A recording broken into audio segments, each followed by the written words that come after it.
বকটা তো দেখতে ভীষণ সুন্দর। আমার স্বামী মনে হয় এটা কিনে এনেছে, কিন্তু কেন এনেছে? তোকে কি ফালবে নাকি খাওয়ার জন্য এনেছে? কিছুই তো বুঝতে পারছি না।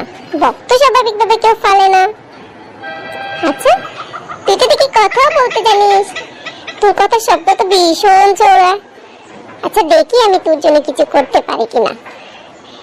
তুই নিশ্চিন্তে থাক, কিছুক্ষণ পরে জানা যাবে তোকে আসলে কি জন্য এনেছে। শুনছো, বাইরে যে ব্যালকনিতে একটা বক দেখতে পেলাম, এটা কি তুমি এনেছো? হ্যাঁ এনেছি, রান্না করে খাবো বলে। একটু কাঁচা মরিচ দিয়ে, কয়েকটা আলু দিয়ে মজা করে রান্না করো তো দেখি। আরে আল্লাহ, এই কি বলে? এটা তুমি রান্না করার জন্য এনেছো? তোমার কি দয়া মায়া বলতে কিছু নেই? একটা পাখির উপর তুমি দয়া করতে পারছো না? আচ্ছা তোমাকে একটা কথা বলি, তুমি জানো আজকে তুমি যদি একটা কাজ করো, তোমার জীবনে যদি কোনো অপূর্ণতা থাকে সেটা পূর্ণতা পাবে। কি কাজ সেটা? আমার একটা অপূর্ণতা তো আছে জীবনে, বলে দেখতে পারো কি কাজ, দেখি কি করা যায়।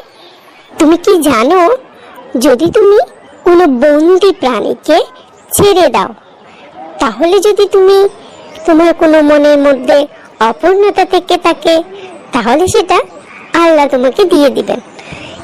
প্রায় সময় দেখা যায়, দেখো না তুমি, মুক্ত করে দেয় মানুষ পাখিকে, অনেক দিন বন্দি থাকা পাখিকে মানুষ মুক্ত করে দেয়।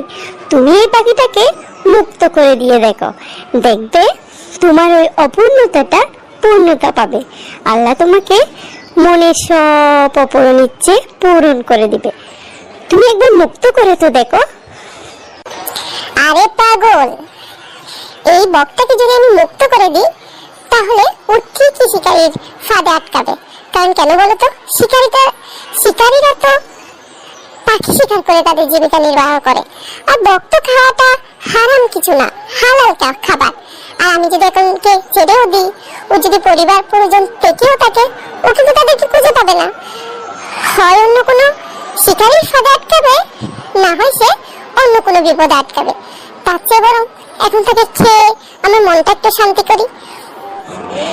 ঠিক আছে, আমি তো পরামর্শ দিলামই, তুমি ছেড়ে দিবে কি দিবে না সেটা তোমার ইচ্ছে। আমি তোমাকে পরামর্শ দিয়েছি যাতে তোমার অপূর্ণ ইচ্ছেটা পূরণ হয়, এই জন্য আর কি। তোমাকে অনেক ধন্যবাদ, তুমি আমাকে তোমার মূল্যবান মতামত দিয়েছো, যে অপূর্ণ ইচ্ছেটা পূরণ করার একটা সুযোগের পথ আমাকে দেখিয়ে দিয়েছো। কিন্তু বিশ্বাস করো, আমারও কষ্ট হচ্ছে যে অপূর্ণতাটা অপূর্ণতাই রয়ে যাবে, পাখিটাকে ছাড়তে পারলাম না। ঠিক আছে ঠিক আছে, বুঝছি তোমার ধান্দা। কেন একবারও তো জিজ্ঞাসা করলে না অপূর্ণতাটা কি? কি? আমার সবচেয়ে বড় অপূর্ণতাটা হচ্ছে তোমাকে বিয়ে করা। আজকে যদি আমি তোমাকে বিয়ে না করতাম, তাহলে হয়তো আমার সংসারটা অন্যরকম হতো, অন্য কোনো সুন্দরী রমণী আমার পাশে থাকতো। জীবনের সবচেয়ে বড় অপূর্ণতা, দুঃখজনক ব্যাপারটা হয়তো পূরণই হবে না, কারণ তোমার উপদেশটা নিতে পারলাম না। এদিকে বক্তাও খেতে ইচ্ছে করতেছে, অপূর্ণতাটাও পূর্ণ করতে ইচ্ছে করতেছে, দুইটা নাই আপনি দেখছো, দুইটা নাই।